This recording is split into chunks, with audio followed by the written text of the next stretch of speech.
Hola y bienvenidos otra vez al curso de Circuitos Lineales 1. En la clase de hoy vamos a concluir el tema de circuitos equivalentes de Thevenin y de Norton, que dejamos inconcluso la clase anterior, y vamos a ver también el tema de máxima transferencia de potencia, que se relaciona estrechamente a los circuitos equivalentes de Thevenin y de Norton que estamos viendo.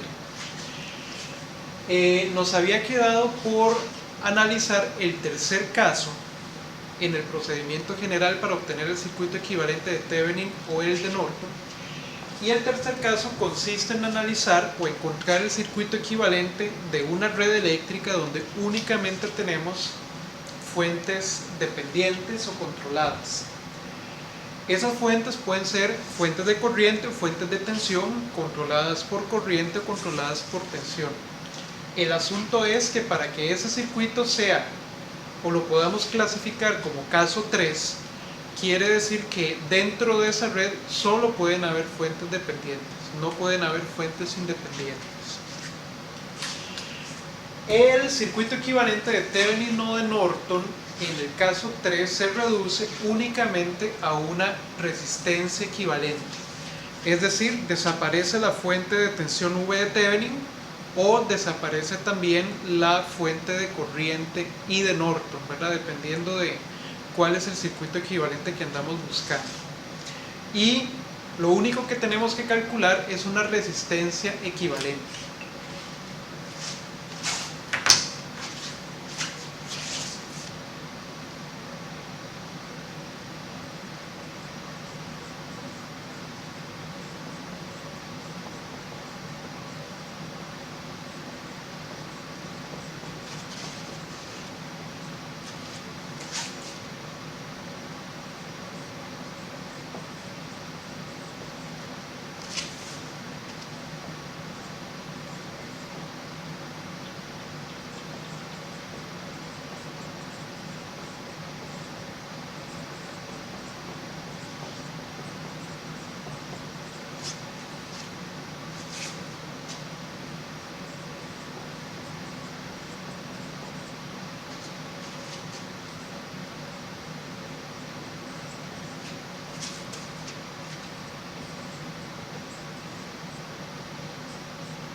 Ok, entonces los circuitos que sean clasificados como del caso 3, porque únicamente tienen fuentes dependientes, se van a reducir a una única resistencia equivalente, es decir, a una R de Thevenin o a una R de Norton, dependiendo de cuál de los dos circuitos estemos obteniendo.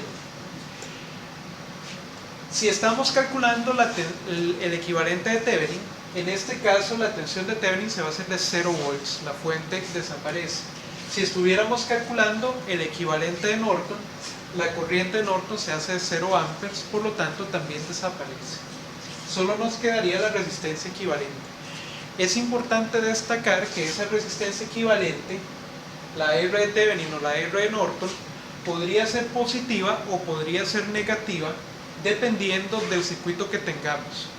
Si fuera positiva, quiere decir que todo el circuito que nosotros tenemos se comporta como un elemento pasivo, es decir, absorbe energía de lo que sea que nosotros conectemos a él, o eventualmente, si nos diera una resistencia de Thevenin o de Norton negativa, implicaría que el circuito completo que nosotros tenemos se comporta más bien como un elemento activo, o sea, es capaz de entregarle energía a lo que sea que nosotros conectemos entre las terminales de interés. El procedimiento mediante el cual nosotros vamos a obtener esta resistencia equivalente de Thevenin o de Norton es idéntico al método 2 del caso 2 que vimos en la clase anterior. Lo vamos a colocar aquí nuevamente para dejar claro pues que ese es el método que nosotros utilizamos para resolver los circuitos del caso 3.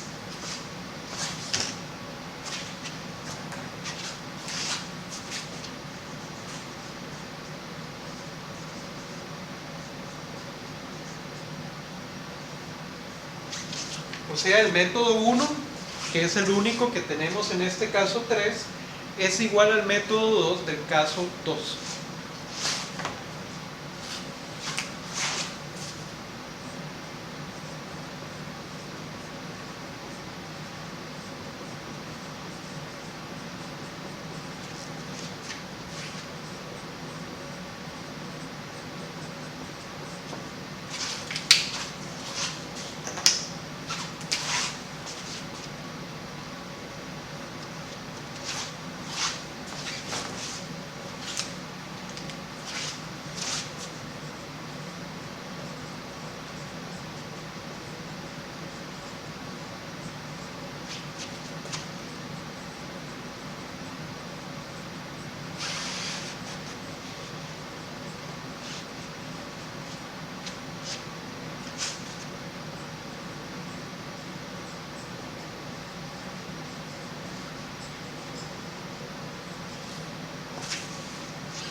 El primer paso en el procedimiento, como vimos en la clase anterior, consiste en identificar las terminales de interés que nosotros tengamos en el circuito y retirar eventualmente cualquier elemento eléctrico de interés que nosotros tengamos conectado a esas terminales particulares. Una resistencia de carga, por ejemplo, habría que retirarla para dejar bien claros dónde están las terminales entre las cuales nosotros vamos a encontrar el equivalente.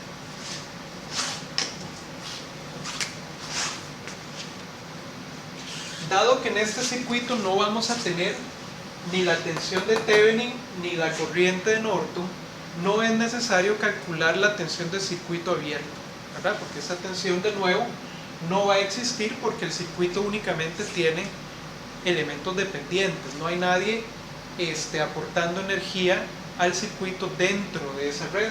Por lo tanto, V de circuito abierto, la tensión del circuito abierto, no hay que calcularla.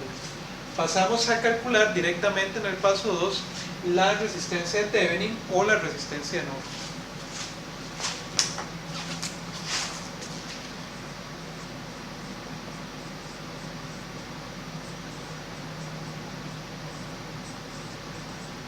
Ya sabemos que esas dos resistencias van a tener la misma magnitud, ¿verdad? Si encontramos R de Thevenin, estaríamos encontrando R de Norton. Si calculamos R de Norton, tendríamos también la resistencia de Thevenin.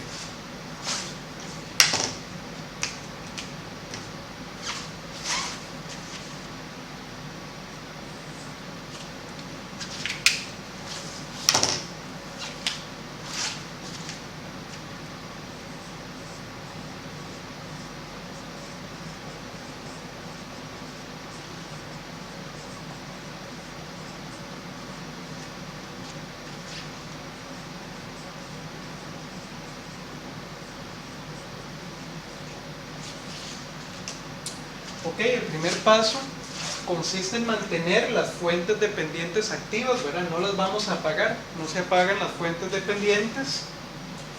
Y en el paso 2 se conecta entre las terminales una fuente independiente de corriente con magnitud de 1 ampere, ¿verdad?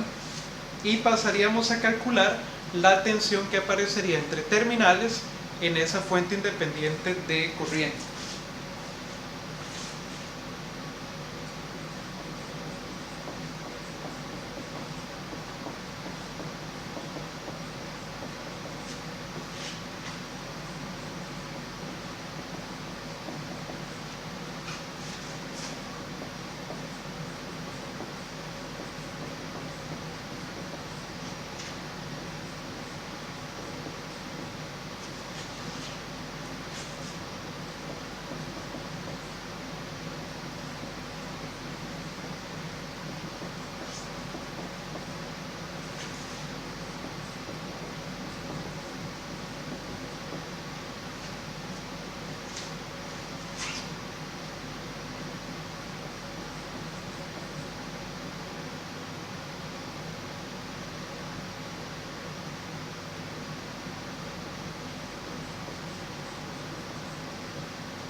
Ok, entonces la fuente independiente que nosotros conectamos tiene una magnitud de 1 ampere y nosotros tenemos que ir a calcular el valor de la tensión que aparece entre las terminales de esa fuente, que es la tensión a la que nosotros vamos a denominar como V0.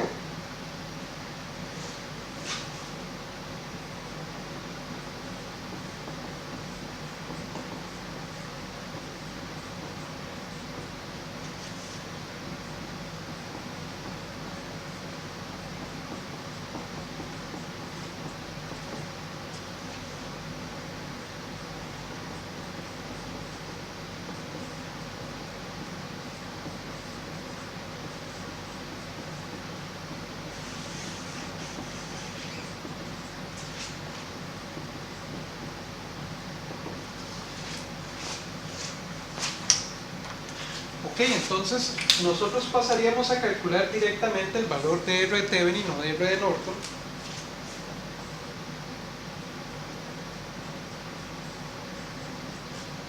como la razón entre la tensión que aparece en la fuente de corriente y la corriente que la fuente está entregando.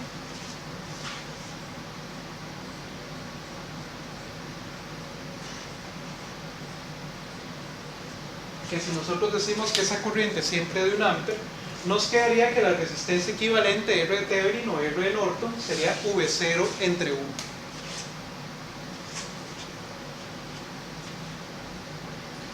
Y en este caso el circuito equivalente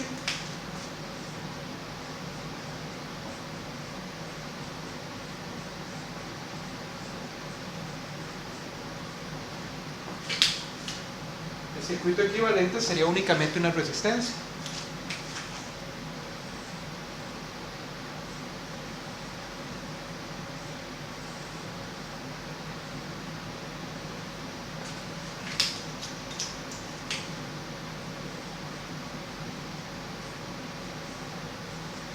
Que podría ser la resistencia de Thevenin o la resistencia de Norton, dependiendo del circuito que estemos haciendo, pero en ambos casos el circuito va a ser el mismo, va a ser únicamente una resistencia.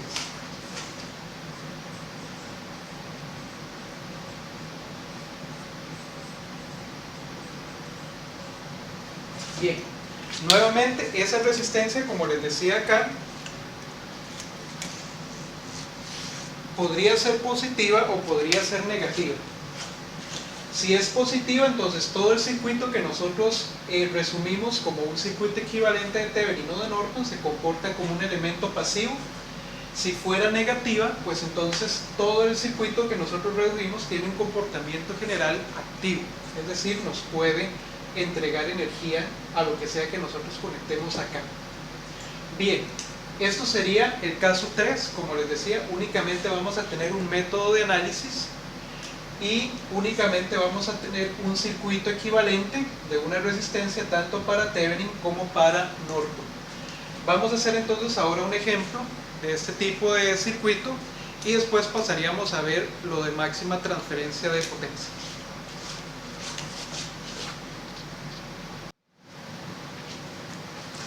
Muy bien, tenemos entonces el ejemplo número 3 del tema de equivalente de Thevenin y de Norton, donde se nos pide encontrar el circuito equivalente de Norton entre las terminales A y B de este circuito.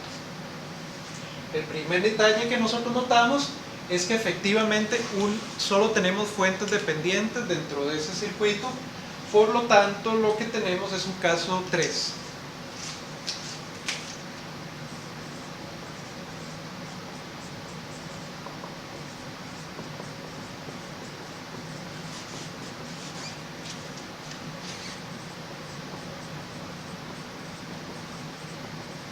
Solo fuentes controladas. Entonces ya sabemos de antemano que este circuito entonces lo vamos a poder reducir a una única resistencia.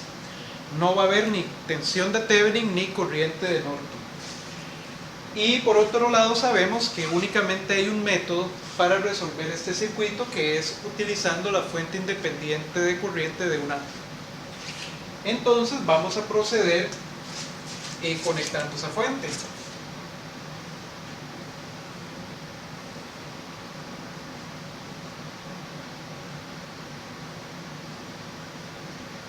Conectamos entonces la fuente de corriente de 1 ampere entre las terminales A y B, y ahora tenemos que hacer el análisis para poder encontrar la tensión que aparece entre las terminales de esa fuente.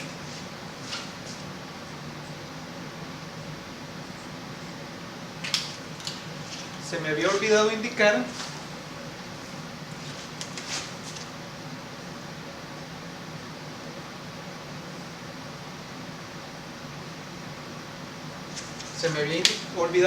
que la tensión Vx está en esta resistencia, la corriente Ix es la que fluye por esta resistencia. Esta corriente controla esta fuente y esta tensión controla esta fuente. Ok. Entonces ahora sí, tenemos que encontrar la tensión V0 que aparece en la fuente independiente de corriente de 1 ampere. Nuevamente aquí podemos utilizar nodos, podemos utilizar mallas, podemos utilizar todas las técnicas que nosotros ya hemos visto durante el curso. Yo en lo particular en este ejemplo considero que es más conveniente aplicar mallas, por lo que entonces yo voy a aplicar mallas. Eso es porque vea la posición de esta fuente y la posición de esta otra fuente. Como son fuentes de corriente y están conectadas a una única malla, ellas me definen la corriente de sus mallas correspondientes. De tal forma que si yo analizo el circuito por mallas, eventualmente ya aquí tendría una de las variables resueltas, ¿verdad? Ya conocería una de las corrientes de malla.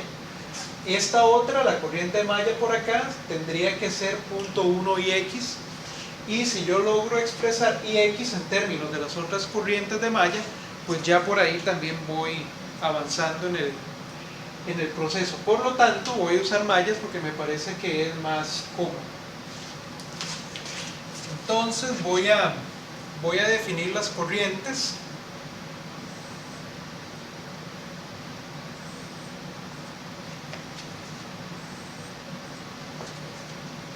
Vamos a ver.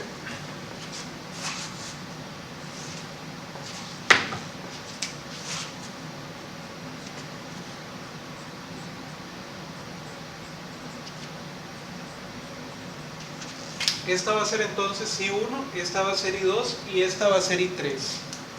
Noten que la dirección de I3 yo se la di directamente en concordancia con la dirección que esta fuente me está indicando para la corriente de esa malla. Nuevamente, la fuente de corriente está únicamente en la malla 3, por lo tanto ella me define la magnitud de esa corriente y la dirección. De tal forma que entonces yo voy a tomar la dirección antihorario de una vez. ¿Por qué? Porque la fuente me lo está diciendo directamente. Lo mismo con la corriente I1. La dirección de la corriente de malla 1 va de acuerdo con la dirección que la fuente controlada me está indicando para esa corriente. La fuente controlada solo está en la malla 2, por lo tanto, ella me define la dirección y la magnitud de esa corriente de malla. Entonces, ¿qué tendríamos? Tendríamos que la corriente I1 es igual a 0,1 Ix. Ajá. Ellas tienen que tener la misma dirección y la misma magnitud, ¿verdad? ¿Qué más tengo? Tengo que la corriente I3 es igual a I0. O sea, es una corriente de 1 ampere. Eso es muy importante tenerlo en cuenta. Ahora, ¿qué ocurre con las variables que me están controlando las fuentes? ¿Cómo las puedo escribir yo en función de las corrientes de malla que ya tenemos? Vamos a ver.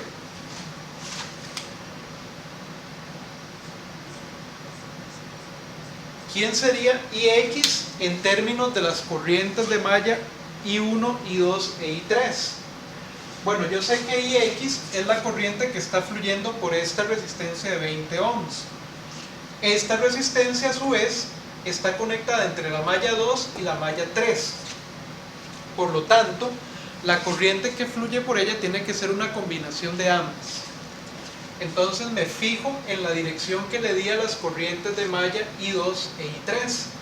Vean que I3 viene en esta dirección cruzando de arriba hacia abajo por la resistencia de 20, y por el otro lado la I2 también viene fluyendo en esta dirección, por lo que va de arriba hacia abajo. Es decir, las dos corrientes se suman en la resistencia de 20 amperes. Por lo tanto, yo puedo escribir IX como I2 más I3. Ajá.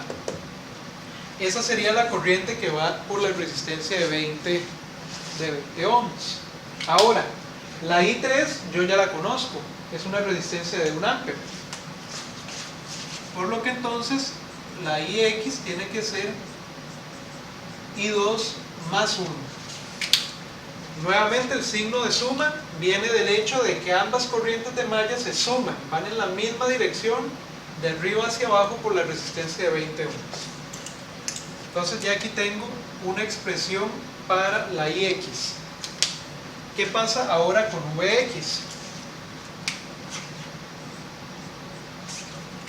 VX tiene que ser, por ley de Ohm, el producto de la resistencia por la corriente que va fluyendo por esta resistencia.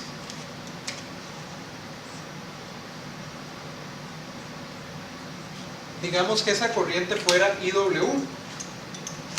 Entonces IX tiene que ser 10 por IW. Ajá.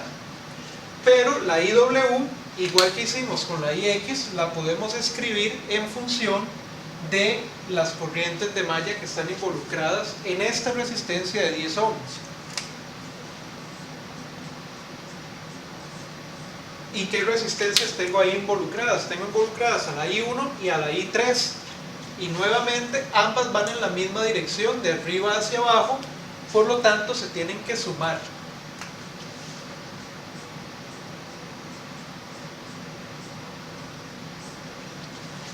Se tienen que sumar las corrientes y esa sería la corriente resultante, que multiplicada por la resistencia me tiene que dar la tensión Vx. Pero la I3 yo ya la conozco nuevamente.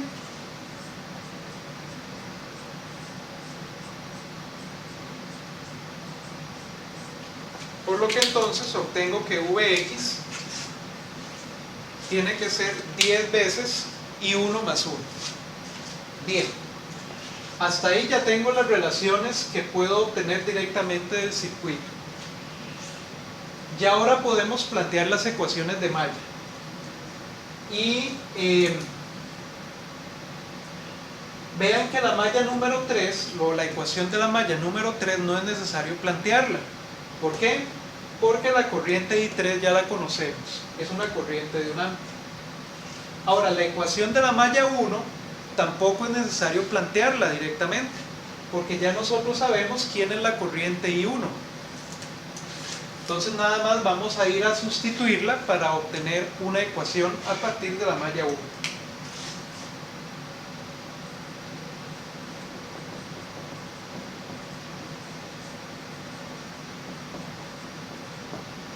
Entonces, en la malla 1,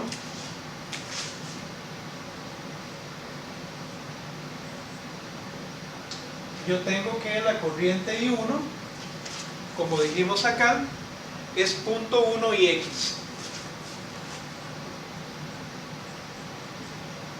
¿Y quién dijimos nosotros que era IX? IX es I2 más 1.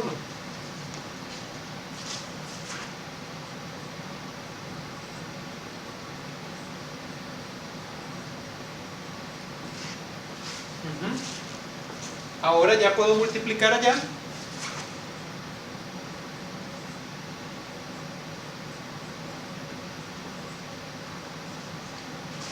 Obtengo eso y voy a obtener la primera ecuación de la malla o de mallas pasando este I2 para este lado a acompañar la I1.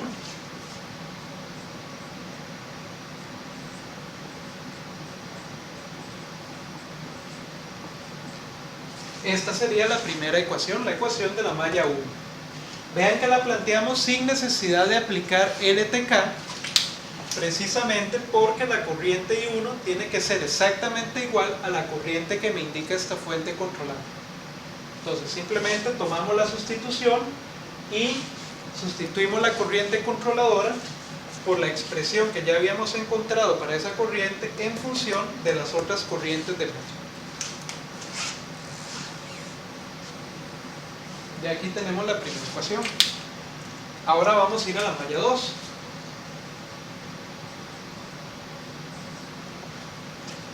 Vean que en la malla 2 no hay nadie diciéndome quién es la corriente I2.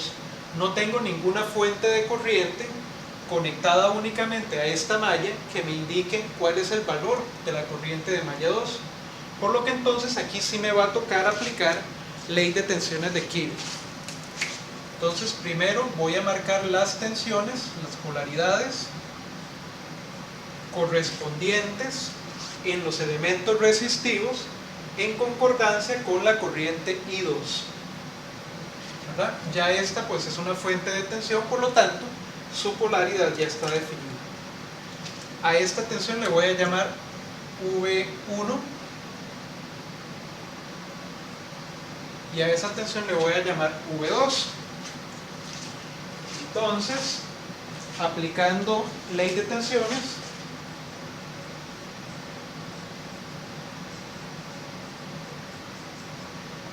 vamos a obtener que más V2 menos la tensión de esta fuente, que es 2Vx, más la tensión V1 es igual a 0. Ahora, ¿quién es V2? V2 tiene que ser la tensión en esta resistencia, que ya nosotros sabemos que es 20 por la corriente que pasa por esta resistencia, que es IX. IX ya habíamos dicho que era la corriente I2 más la corriente I3.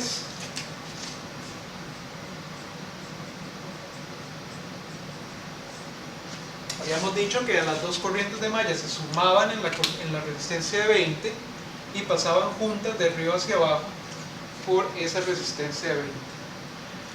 Menos 2, ¿y quién es Vx? Vx, ya tenemos aquí la expresión lista para la tensión Vx, que es entonces 10 y 1 más 1. Ese es Vx. Y luego, ¿quién es V1? V1 es la tensión en esta resistencia de 40, que viene siendo 40 por la corriente I2, que es la única que fluye por ella. Entonces tendríamos 40 por I2 y eso nos tiene que dar 0. Entonces ahora empezamos a despejar. Aquí tendríamos 20 I2 más 20 por I3 menos 2 por 10 menos 20 y 1 menos 2 por 10 menos 20 por 1 menos 20 más 42 igual a 0. Ahora, notemos que la corriente I3 ya la conocemos, es una corriente de 1 ampere.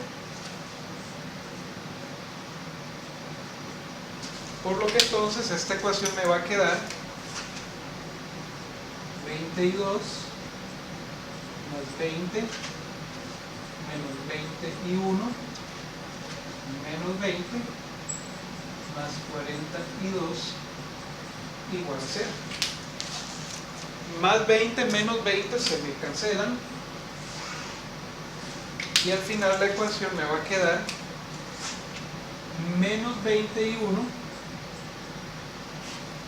22 más 62 es igual a 0. Y esta sería la segunda ecuación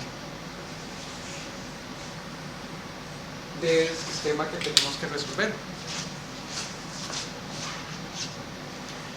Ok, entonces voy a plantear el sistema por acá.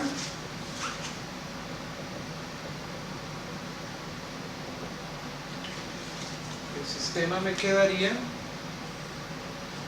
en I1 tengo 1 aquí, menos 20 menos 0,1 en I2, 60 en I2 y 0,1 parte aumentada y 0 acá. De tal manera que entonces ya ahora puedo resolver ese sistema para encontrar I1 e I2.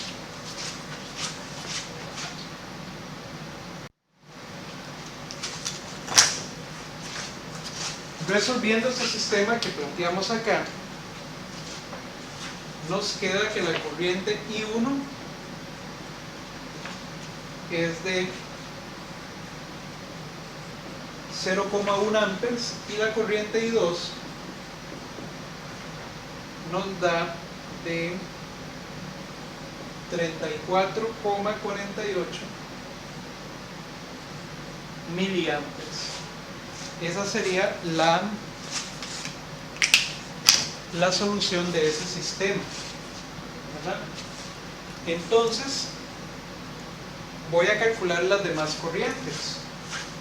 Ya conociendo I1 e I2 puedo calcular IX, puedo calcular VX, etc. La IX, por ejemplo, vendría siendo I2 más 1. Por lo que entonces sería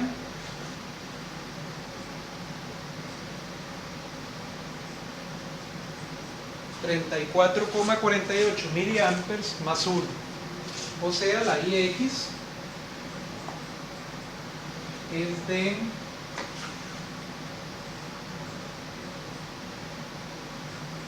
1,034 amperes.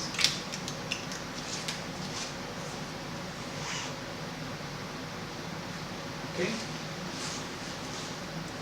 Podría calcular eventualmente también la IW, ¿verdad?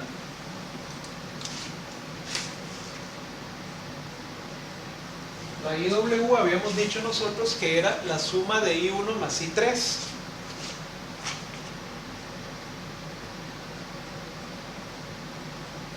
O sea, la I1 que es 0,1 más la I3 que nos dio de 1 ampere, tendríamos que IW es de 1,1 ampere.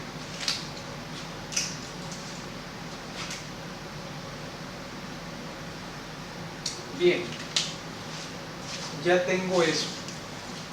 Ahora lo que ocupo es calcular V0. Entonces voy a hacer un poquito de espacio por acá.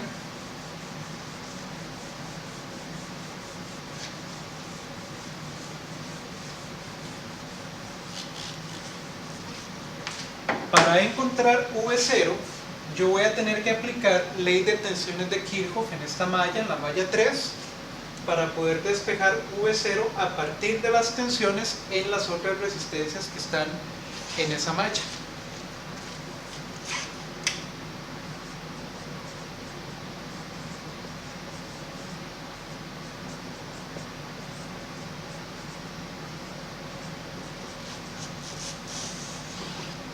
Entonces voy a aplicar el ETK a la malla 3 y vamos a ver qué obtenemos. Si yo la recorro en esta dirección, voy a tener que menos V0 más Vx más V2 es igual a 0. ¿Ok? V0 es lo que ando buscando. Entonces, Vx más V2 es igual a V0. ¿Quién era Vx? Vx, lo teníamos acá. Vx era 20 multiplicado por la corriente Ix, que es la suma de I3 más I2, como tenemos allá, ¿verdad? ¿Quién es V2? Perdón, aquí las puse en otro orden. Vx es más bien la tensión en la resistencia de arriba, que sería 10 por IW. Ahora sí, ¿verdad? 10 por IW es Vx. V2 es la que sí es 20 veces IX, es la tensión que aparece acá, y eso es igual a V0. Ya estas corrientes las conozco, entonces V0 es 10 por IW, que me dio de 1,1, más 20 por IX, que me dio de 1,034, por lo que entonces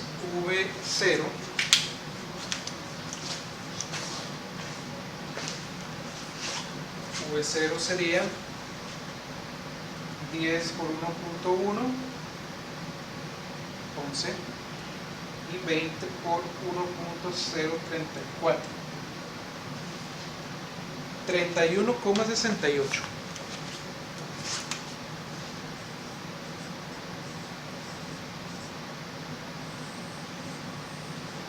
volts, ¿verdad? No se les olvide las unidades. Bien, entonces ya conociendo la tensión VO o V0 y conociendo la corriente I0, que era de 1 ampere, la resistencia de Norton es V0 sobre I0, o sea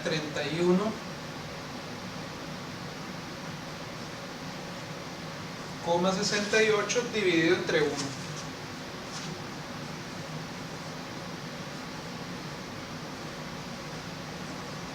Por lo que entonces mi resistencia de Norton es de 31,68 ohms. Y el circuito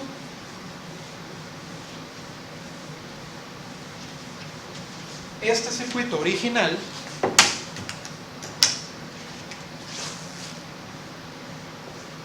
se reduce únicamente entre las terminales A y B a una resistencia de Norton en este caso.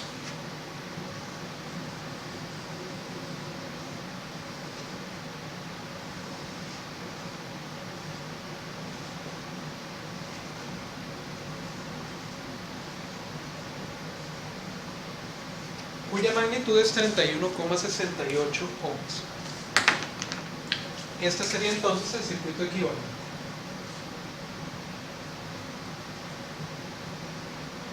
Como la resistencia nos dio positiva, quiere decir que toda esta red de acá que está en azul se comporta en realidad como un elemento pasivo. Es decir, cualquier cosa que nosotros le conectemos entre A y B, más bien va a absorber energía de lo que nosotros conectemos acá. Entonces se comporta como una resistencia positiva. Como les decía al principio, podría ser también que les dé negativa la resistencia, en cuyo caso el circuito interno se comportaría como un elemento activo. ¿Bien? Entonces este sería este ejemplo del caso número 3, y lo que vamos a ver ahorita es máxima transferencia de potencia.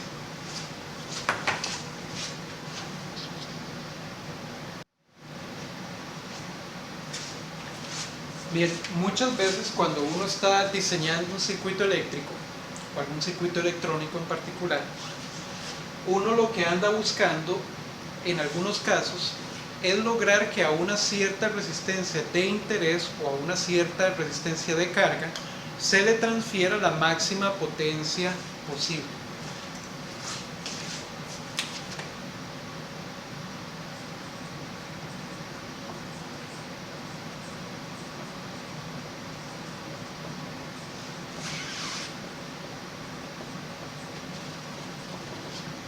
Vamos a suponer el siguiente sistema.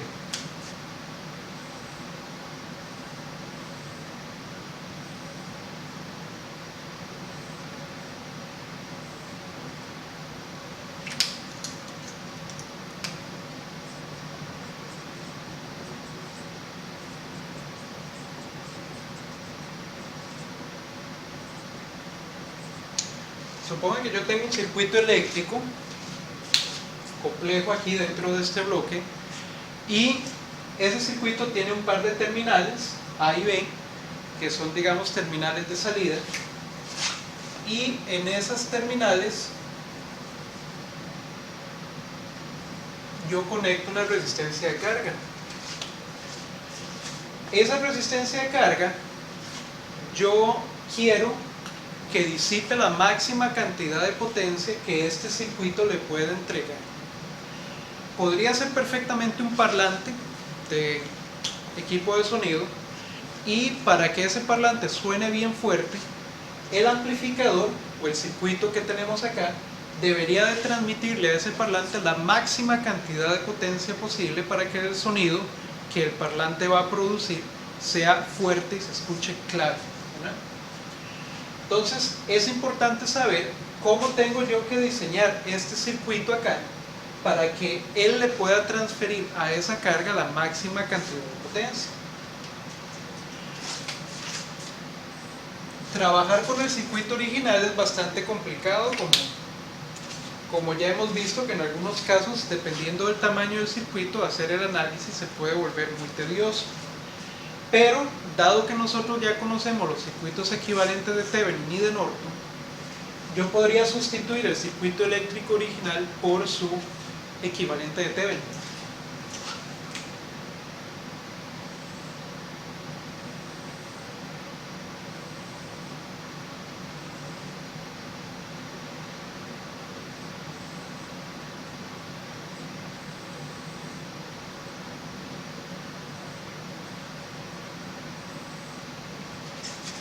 Y si los circuitos son equivalentes, como realmente lo son, el comportamiento que va a haber la resistencia de carga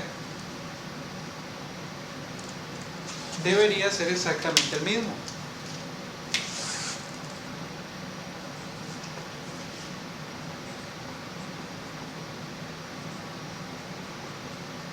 ¿Ok? Entonces, este circuito original y el circuito equivalente de Thevenin, como su nombre lo dice, son equivalentes.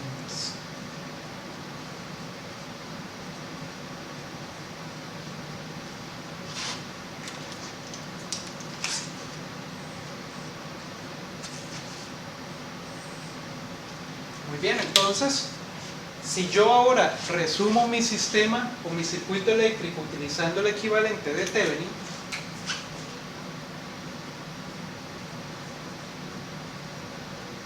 ¿qué condiciones debe cumplirse en este circuito para que la potencia máxima que él produce se le transfiera a la resistencia de carga? Nosotros sabemos por acá que la potencia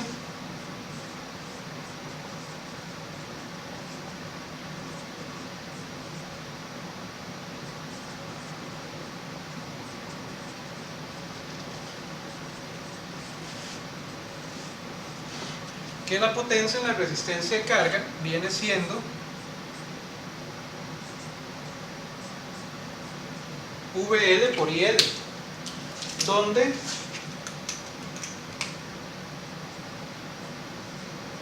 VL es la tensión entre sus terminales e IL vendría siendo la corriente que fluye a través de ella. VL, utilizando el divisor de tensión, vendría siendo RL entre R de Thevenin más RL por V de Thevenin, y esa sería la tensión VL, y la corriente IL yo la podría calcular eventualmente utilizando ley de tensiones de Kirchhoff.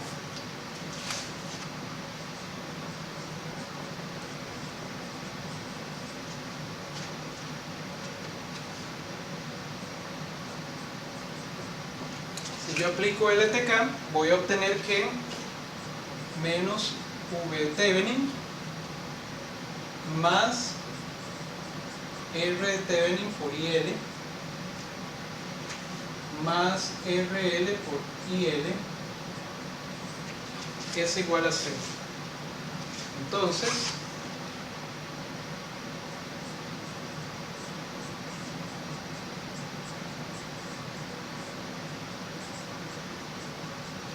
yo voy simplificando la expresión y finalmente la corriente IL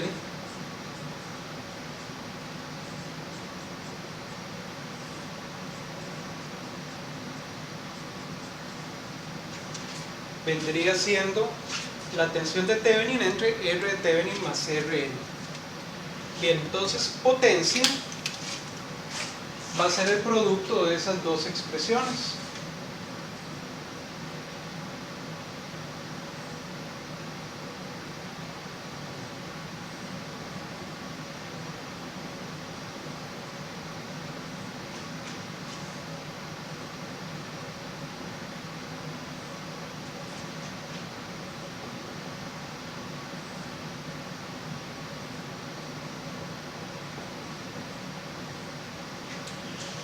Quiere decir entonces que la potencia en la resistencia de carga vendría siendo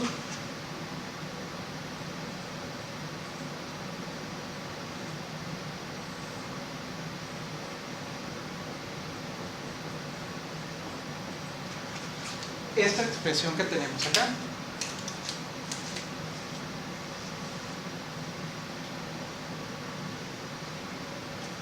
Ahora, ¿qué es lo que va a pasar en esta potencia, con esta potencia, para diferentes valores de RL? ¿Ok? Nosotros podemos demostrar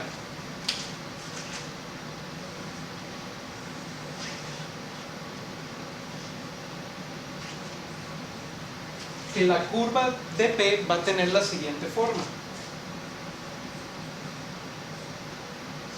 Lo que vamos a hacer es tomar diferentes valores de RL para un cierto valor fijo de R de Thevenin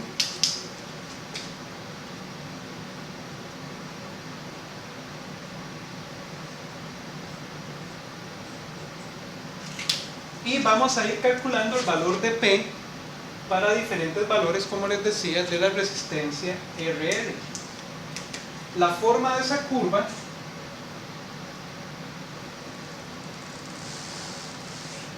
normalmente va a ser así.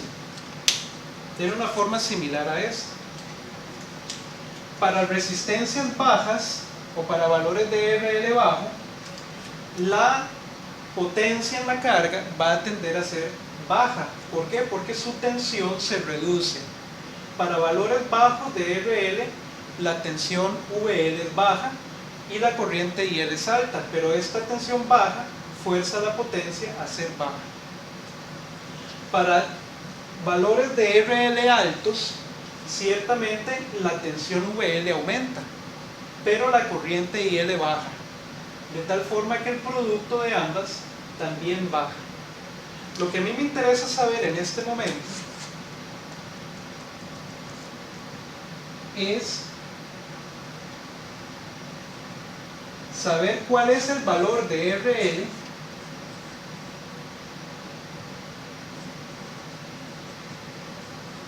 que me maximiza a la potencia.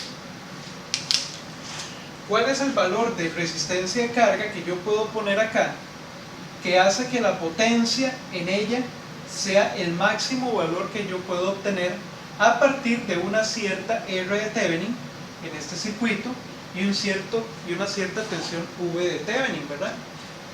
Nuevamente, este valor máximo para esa RL estaría dado por esta fórmula que tenemos acá. ¿Qué podríamos hacer para entonces encontrar este valor de RL? Vamos a ver. Resulta que para encontrar este valor de RL máximo, yo lo que podría hacer es tomar la derivada de P en función de RL e igualar esa expresión a 0.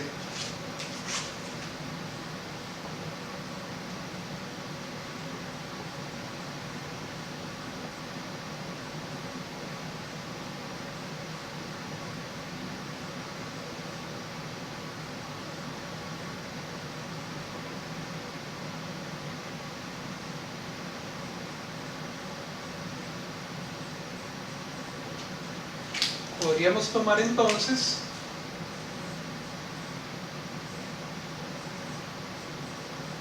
la derivada de P con respecto a RL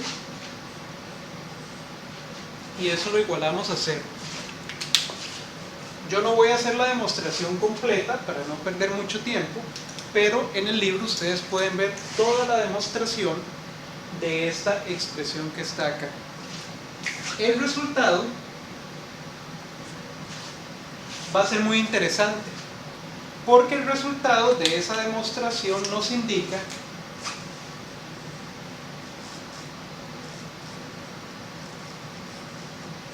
que el valor de RL que maximiza la potencia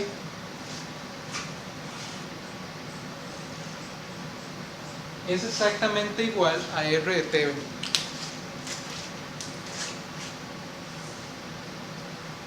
Y esta expresión que está acá es lo que se conoce como el teorema de la máxima transferencia de potencia.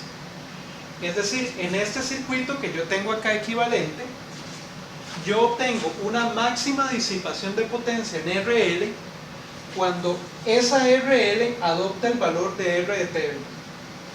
R de Thevenin ya viene dada, ¿verdad? La obtenemos normalmente cuando encontramos el equivalente del circuito original, el equivalente de Thevenin, y cuando esta resistencia de carga adopta el mismo valor de R de Thevenin, esta curva se hace máxima, o sea, estaríamos en el máximo de la curva que tenemos acá.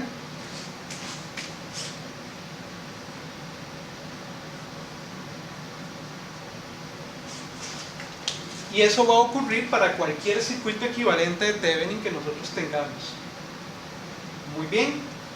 Entonces, cuando a uno le piden, por ejemplo, encontrar el valor de RL que maximiza la potencia en la carga para un cierto circuito, lo primero que tenemos que hacer es encontrar el circuito equivalente de Thevenin para el circuito original, de tal forma que nosotros podamos identificar quién es R de Thevenin.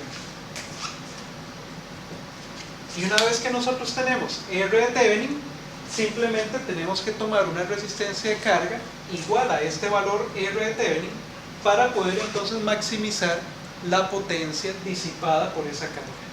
¿Ok? Bien, ahora vamos a ver de cuánto sería esa potencia y vamos a introducir también el tema de eficiencia.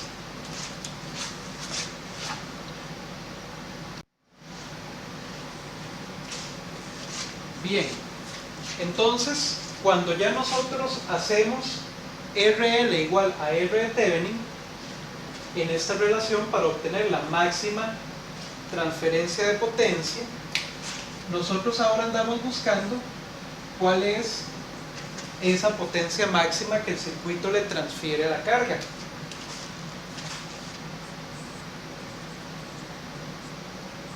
Esa potencia máxima sería P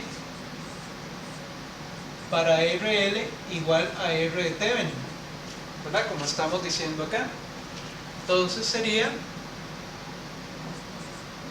R de Thevenin por V de Thevenin al cuadrado dividido entre R de Thevenin más R de Thevenin al cuadrado. Y esto nos va a dar entonces R de Thevenin, V de Thevenin al cuadrado entre 2 R de Thevenin al cuadrado, que eso viene siendo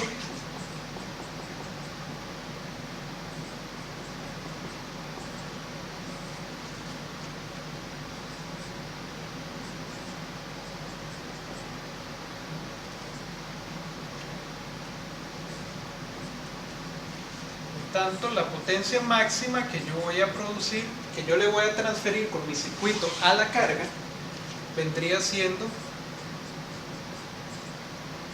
V de Thevenin al cuadrado entre 4 veces R de Thevenin.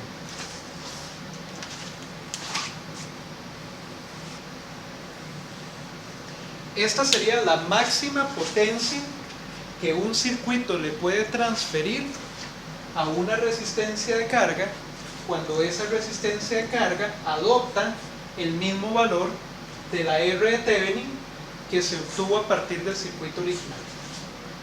Bien, eso es entonces lo que nos plantea el teorema de la máxima transferencia de potencia. Entonces ahora vamos a ver un concepto adicional que es el concepto de eficiencia.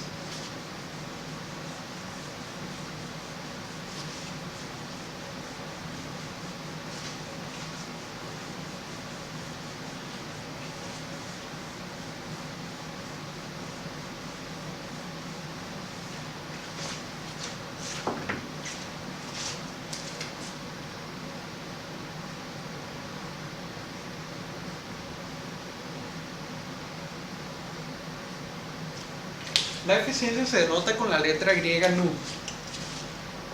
Esa eficiencia tiene que ver con el porcentaje de la potencia o de la energía que yo estoy generando con mi fuente V de Thevenin en relación con la potencia o con la energía que está consumiendo la resistencia de carga.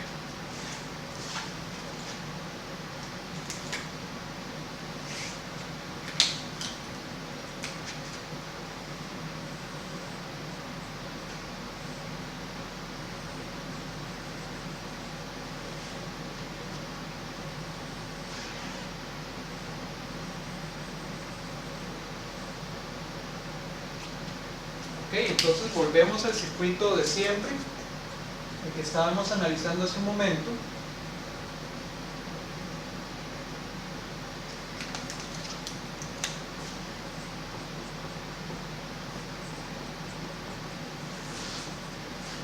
Donde yo tengo esa conexión. Ok, entonces para el concepto de eficiencia, lo que tenemos nosotros que encontrar básicamente es una relación para vincular la potencia o la energía que consume RL en relación con la potencia que genera V de Thevenin. Esta fuente V de Thevenin está generando energía, está suministrando la energía al circuito, por lo tanto, una parte de esa energía se disipa en la resistencia R de Thevenin y otra parte se disipa en la resistencia RL.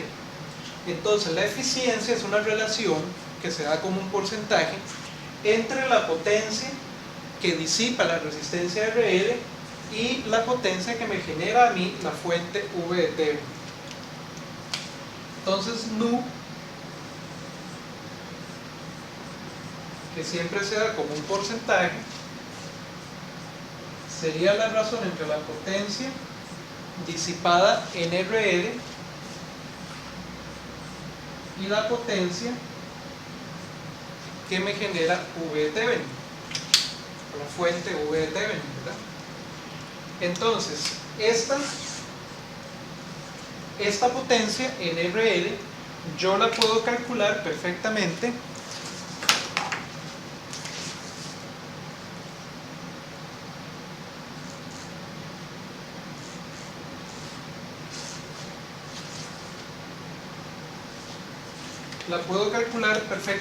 como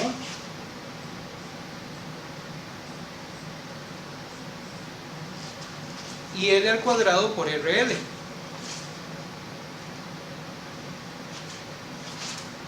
¿Verdad? Eso también es potencia. Acuérdense que corriente al cuadrado por resistencia es también potencia, ¿verdad? Se extrae de la ley de Ohm.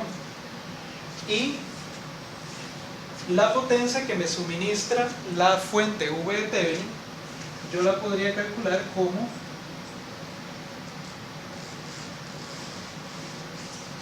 IL por V de Thevenin. Ok, entonces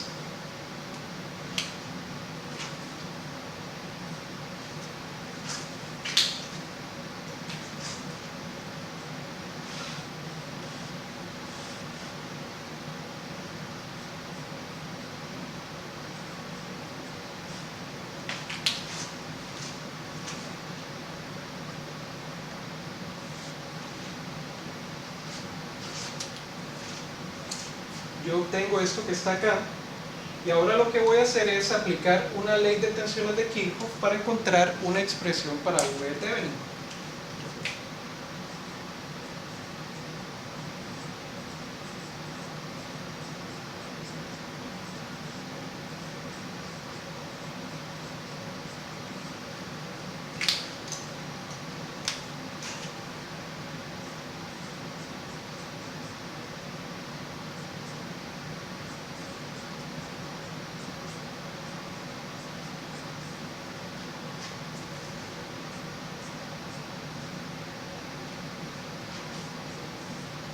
y yo obtengo entonces que V de Thevenin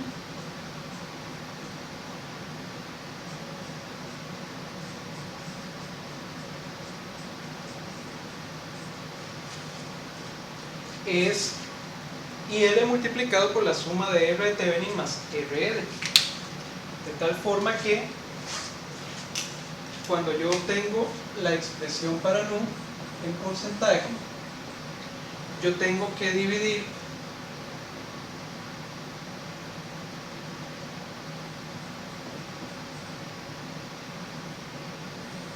IL por RL entre este término.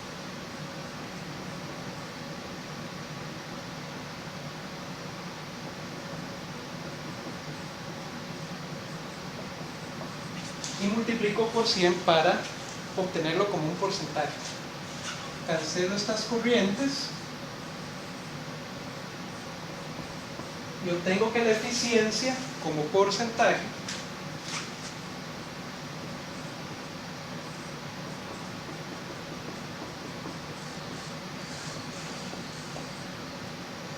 está dado por RL entre R de Thevenin más RL. Nuevamente, nu lo que me representa es el porcentaje de la energía que genera la fuente y la energía que disipa la resistencia de carga.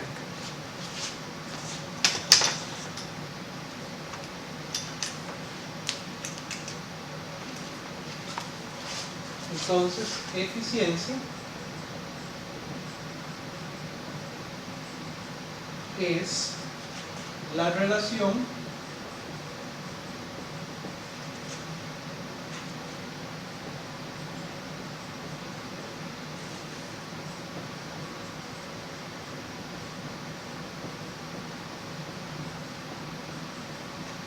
entre la potencia absorbida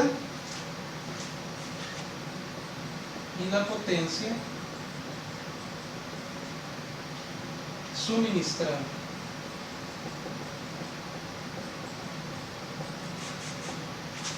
Y la calculamos con esa expresión que está ahí.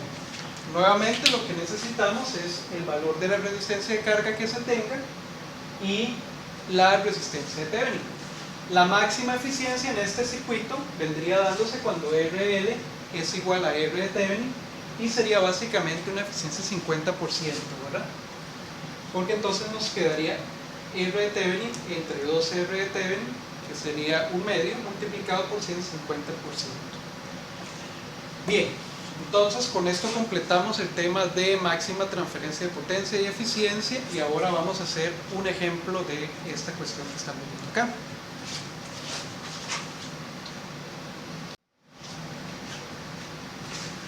Ok, veamos ahora este ejemplo que es el número 4, donde se nos da este circuito de acá y se nos pide encontrar el valor de RL que maximiza la disipación de potencia en RL. ¿Ok? Entonces, RL es claramente el elemento eléctrico de interés. Tenemos que identificar cuáles son sus terminales. Las terminales donde ella está conectada. Y para encontrar el valor de RL que maximiza su disipación de potencia, evidentemente tenemos que encontrar el equivalente de Thevenin para el resto de la red eléctrica donde ella está conectada. Entonces tenemos que proceder a encontrar el equivalente de Thevenin.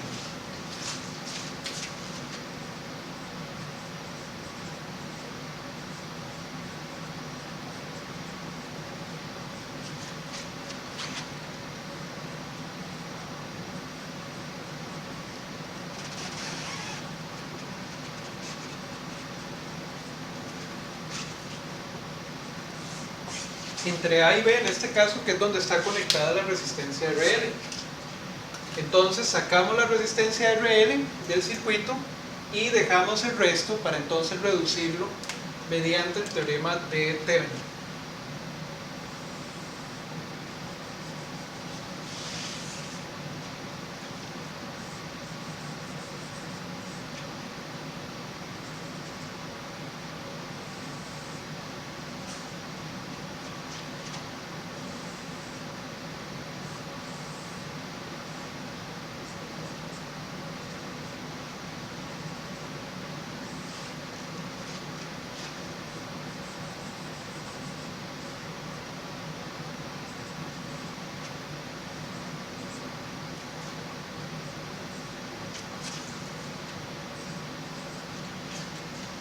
Entonces ya retiré la resistencia de carga. Aquí me quedaron las terminales A y B. Y lo que andamos buscando es el equivalente de Thevenin visto desde estas dos terminales, ¿verdad? Desde este circuito. Este circuito evidentemente es un circuito del caso 1. Vean que únicamente hay fuentes independientes. Tenemos una única fuente independiente de tensión, el resto son resistores, por lo que entonces podemos calcular la resistencia de Thevenin de dos formas diferentes. Sin embargo, antes de calcular la resistencia de Thevenin, lo primero que tenemos que encontrar es la tensión de circuito abierto, porque esa tensión de circuito abierto va a ser igual a la tensión de Thevenin.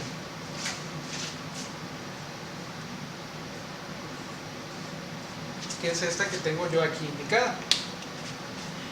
¿Cómo calculamos la tensión de circuito abierto? Hay muchas formas. Podemos utilizar transformaciones de fuentes, podemos utilizar nodos, podemos utilizar mallas.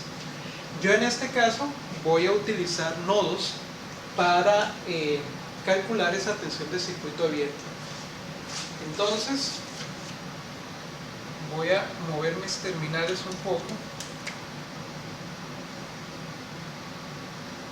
Voy a poner por ahí. Lo primero que voy a hacer para utilizar nodos es identificar los nodos del circuito. Yo voy a decir que este es el nodo 1, este de acá. Voy a decir que aquí tengo el nodo inferior, y a ese nodo inferior le voy a asignar la tensión de referencia, o sea, todo este nodo va a tener tensión 0 volts. Y aunque yo no tenga ningún elemento eléctrico conectado entre estos dos puntos A y B, a excepción de esta resistencia de 6 ohms, yo puedo seguir considerando un nodo en ese punto. De hecho existe un nodo cuya tensión yo no conozco, pero lo voy a mantener. Y vean que la tensión V2 sería la tensión entre este nodo y el nodo de referencia, que viene siendo exactamente igual a la tensión de circuito abierto. ¿Ok?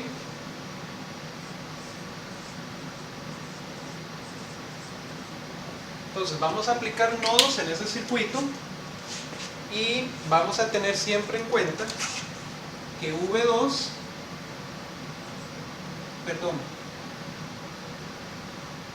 que la tensión de circuito abierto va a ser igual a V2 en este caso.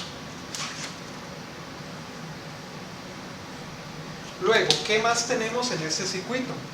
Noten que entre V1 y la referencia hay únicamente una fuente de tensión independiente en este caso. Por lo tanto, esta fuente me va a definir completamente la tensión V1. Entonces, V1 tiene que ser igual a ¿cuánto? Tiene que ser igual a menos 8 volts. Y digo menos 8 volts porque vean la polaridad que tiene la fuente. El signo menos es el que está viendo hacia V1, el signo más está viendo hacia la referencia. Por lo tanto, este nodo de acá tiene una tensión menor que 0. Está 8 volts por debajo de 0. Por lo tanto, su tensión es negativa. Y claro, como ya ahora conozco la tensión V1, porque la fuente me la está diciendo, yo ya no tengo que aplicar ninguna ecuación de nodos a V1, porque su tensión ya la conozco. Me quedaría únicamente aplicar una ecuación para V2. Bien. Entonces,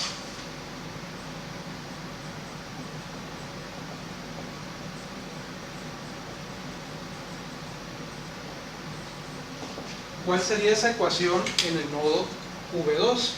Tengo que ir a aplicar ley de corrientes de Kirchhoff.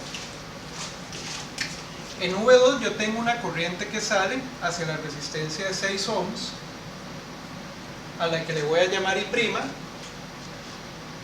Tengo una corriente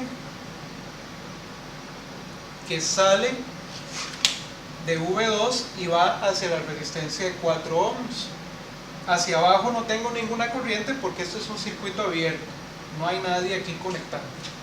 Entonces yo voy a tener que esa ecuación es I' más I doble prima, porque ambas salen, tienen que ser iguales a 0. ¿Quién sería la I'? Sería V2 menos 0 entre 6.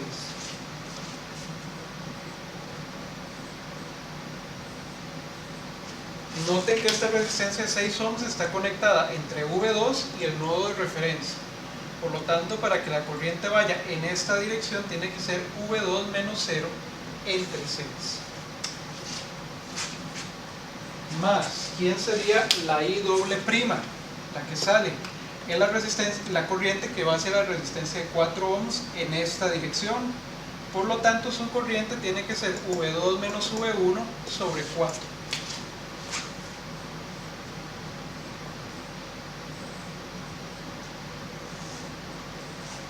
Y eso está igual a 0. V1 ya la conocemos, ¿verdad? Es menos 8 volts. Por lo tanto, la ecuación me queda únicamente en función de V2. Que V2 es el mismo circuito, la tensión de circuito abierto que yo ando buscando. Entonces yo tendría que V2 sextos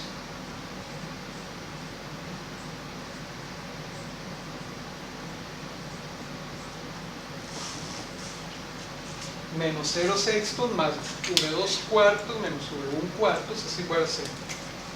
Esto va para 0. Y me quedaría V2 sextos más V2 cuartos menos 8 cuartos igual a 0. Ojo con el signo de V1 que es negativo, ¿verdad? Entonces me va a quedar que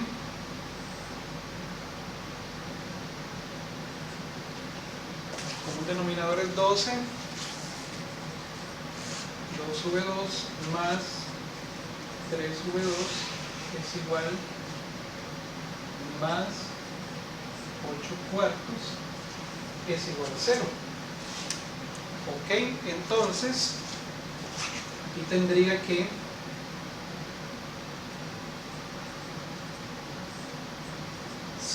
V2 sobre 12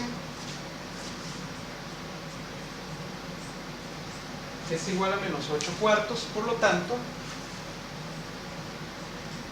V2 vendrían siendo menos 8 por 12 entre 5 por 4. Y V2 sería entonces de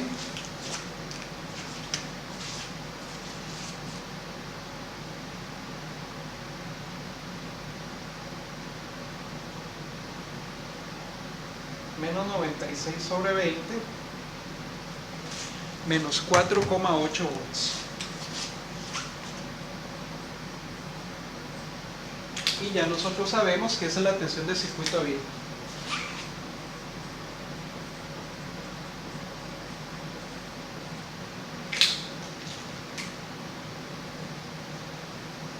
Bien, entonces por medio de nodos le llegué más rápidamente a la tensión de circuito abierto, porque esa tensión coincidía con la única variable del análisis de nodos que yo no conocía, que era V2, de tal forma que la resolución me quedó bastante rápida.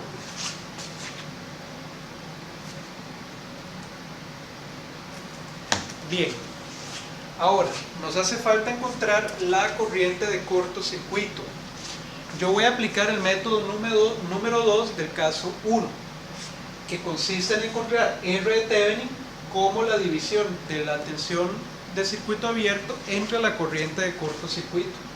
Ustedes también perfectamente pueden utilizar el método 1, que consiste en apagar la fuente y reducir el circuito usando resistencias o reducciones de resistencias. Yo voy a utilizar el método 2.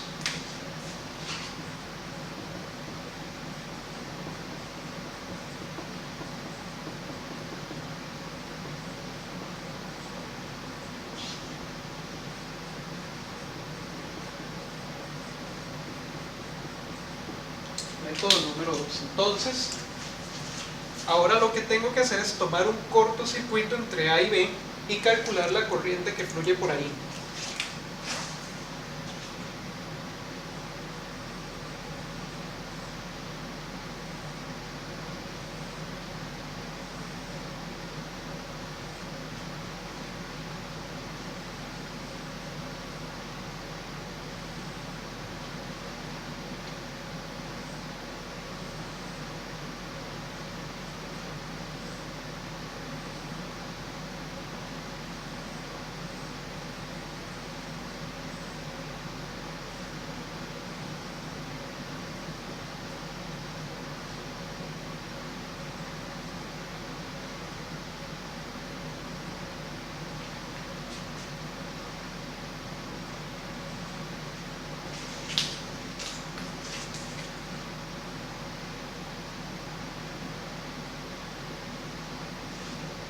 Corriente de cortocircuito en esa dirección. Bien, entonces, ¿qué ocurre en este circuito? Bueno, lo que ocurre es que si yo continúo con el análisis de nodos que venía utilizando de la primera parte,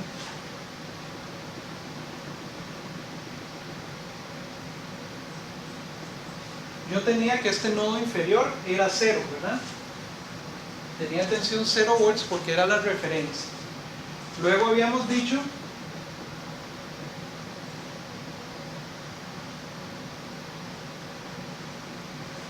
que este nodo V1 tenía tensión de menos 8 volts, ¿verdad? Porque estaba conectado a la fuente.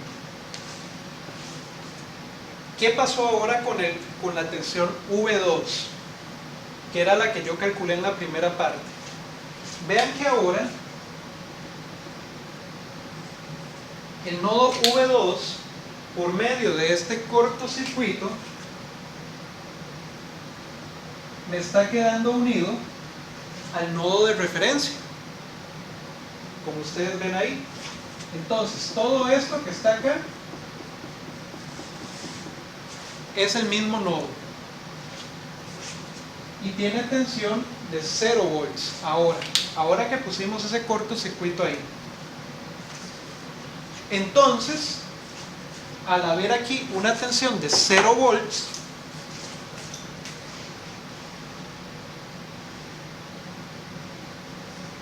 entre estos dos puntos hay una tensión de 0 volts porque forman parte del mismo nodo. Este cortocircuito que yo puse acá me elimina la resistencia de 6 ohms.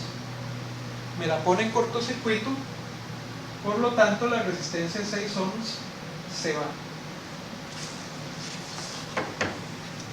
El paralelo de un cortocircuito con cualquier resistencia ya nosotros sabemos que es un corto.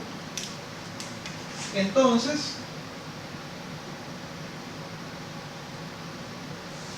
si yo digo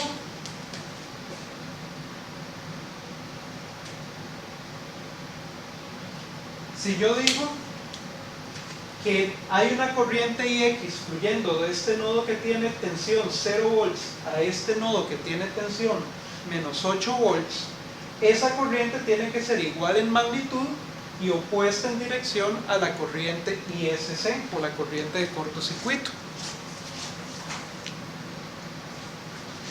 Entonces, yo puedo aplicar ley de corrientes de Kirchhoff en el nodo V2.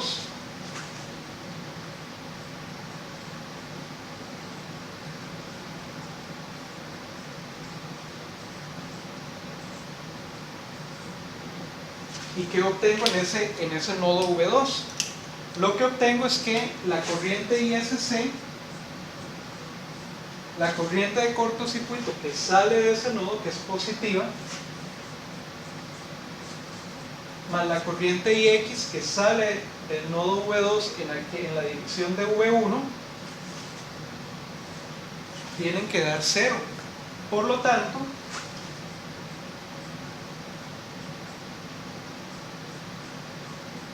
la corriente de cortocircuito tiene que ser igual a menos IX. Tienen la misma magnitud, pero la corriente de cortocircuito va en la dirección contraria a la dirección que tiene IX.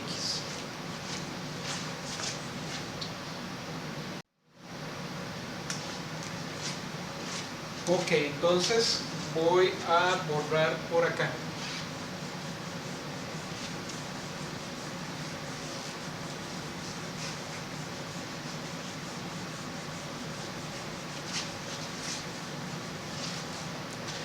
Y ahora, ¿quién es la corriente IX en este circuito?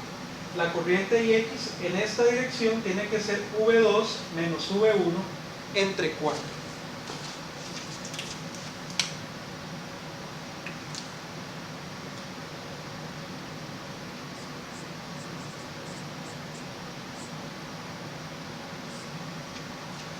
Menos IX, entonces menos V2 menos V1 entre 4,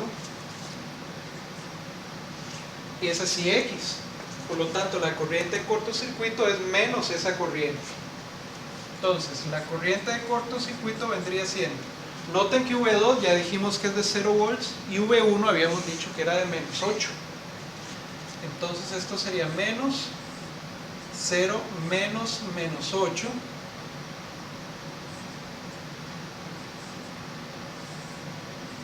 sobre 4.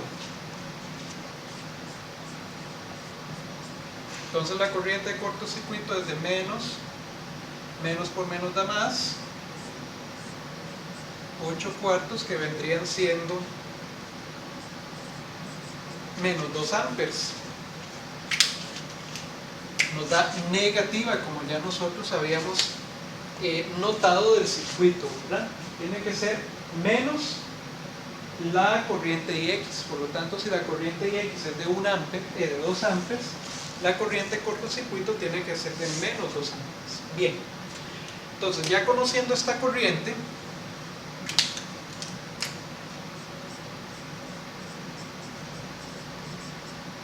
ya podemos encontrar quién es R de Thevenin por el método número 2, porque nada más tendríamos que dividir esta tensión entre aquella corriente.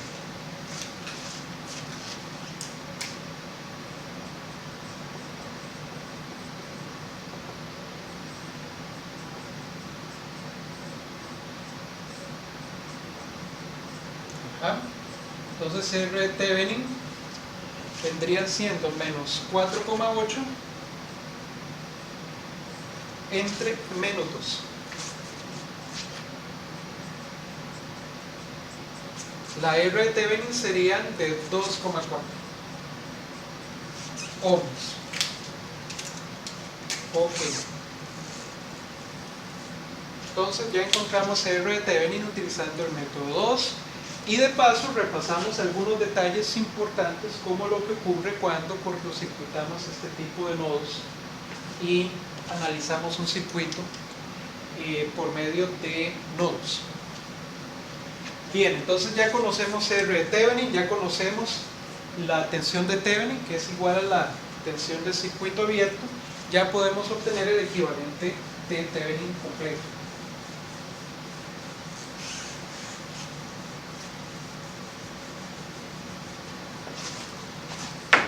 Entonces el circuito equivalente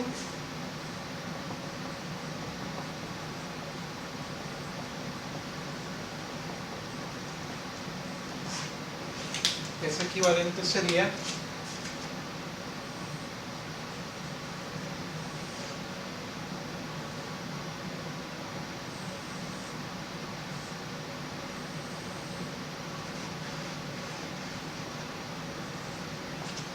el siguiente. Aquí hay un detalle importante que hay que recalcar. R de Thevenin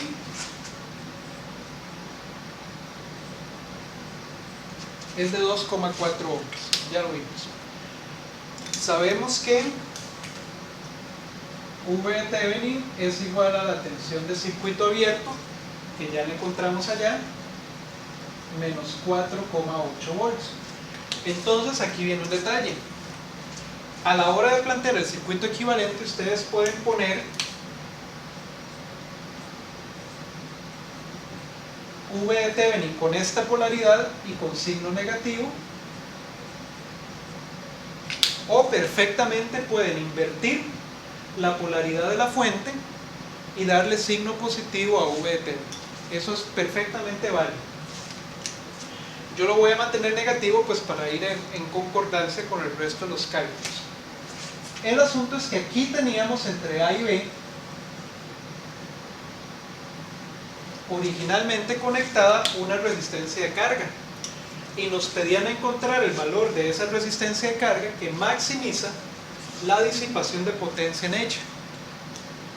De tal forma que entonces aplicamos el teorema de máxima transferencia de potencia.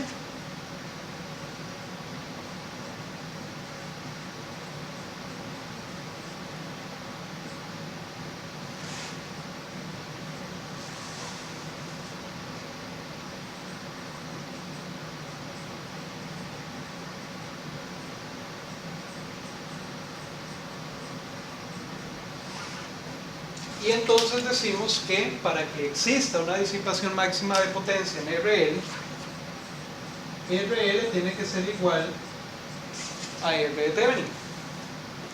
Por ende, RL serían, o tienen que ser, 2,4 ohms para que la disipación de potencia a través de ella sea la máxima. Y no nos lo están pidiendo, pero podríamos calcularlo de una vez el valor de esa potencia máxima.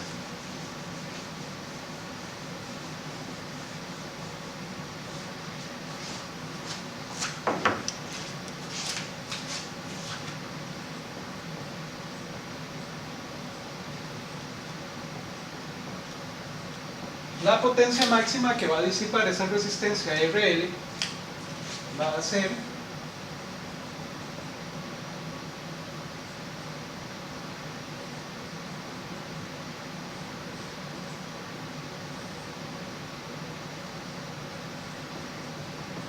V de Thevenin al cuadrado entre 4R de Thevenin.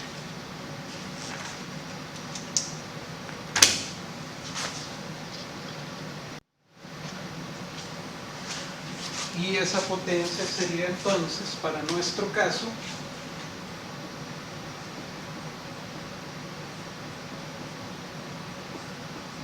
menos 4,8 al cuadrado entre 4 por 2,4.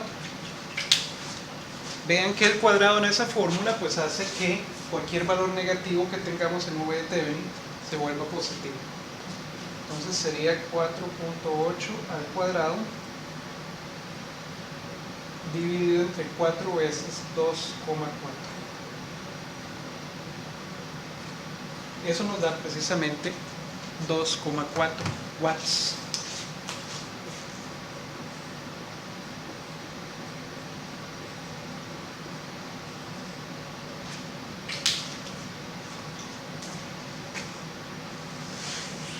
Esta sería la máxima disipación de potencia que podría existir en una resistencia RL conectada en este circuito que tenemos aquí. Ustedes podrían perfectamente hacer la prueba y reemplazar en esta fórmula diferentes valores de RL. Bueno, la fórmula que vimos anteriormente, la fórmula que viene completa. Ya en esta pues estamos asumiendo que la carga tiene el valor de RL. Pero si hubiéramos utilizado la fórmula completa y pudiéramos variar el valor de RL para diferentes valores, manteniendo esta resistencia de Thevenin fija y V de Thevenin fijo, ustedes van a obtener la siguiente curva.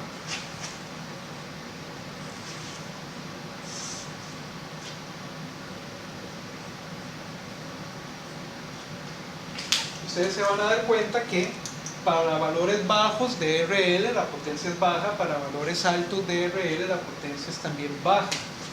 Pero existe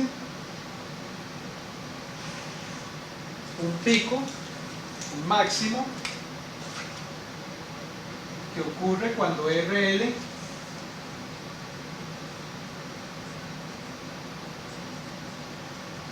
en nuestro caso se hace igual a 2,4 ohms, que es igual a R de Thevenin, y la potencia máxima que se disipa en el resistor vendrían siendo 2,4 watts. Entonces ustedes podrían probar con valores menores a 2,4, con valores mayores a 2,4, trazan una cierta cantidad de puntos y construyen esta gráfica que ustedes ven aquí. También podrían utilizar un programa como MATLAB o cualquier otro para graficar y le dan pues muchos valores a la resistencia de RL y evalúan la fórmula en esos valores de RL, manteniendo la resistencia de Thevenin fija, la que nosotros encontramos, y el V de Thevenin fijo que también nosotros encontramos, y se van a dar cuenta pues que se obtiene esa curva que está ahí. Bien, entonces con eso completamos el ejemplo número 4 y completamos la clase de hoy. Nos veríamos en un siguiente video con temas adicionales. Ya me parece que estamos completando los temas de este capítulo, por lo que ingresaríamos ya a ver elementos almacenadores de energía. Muchas gracias.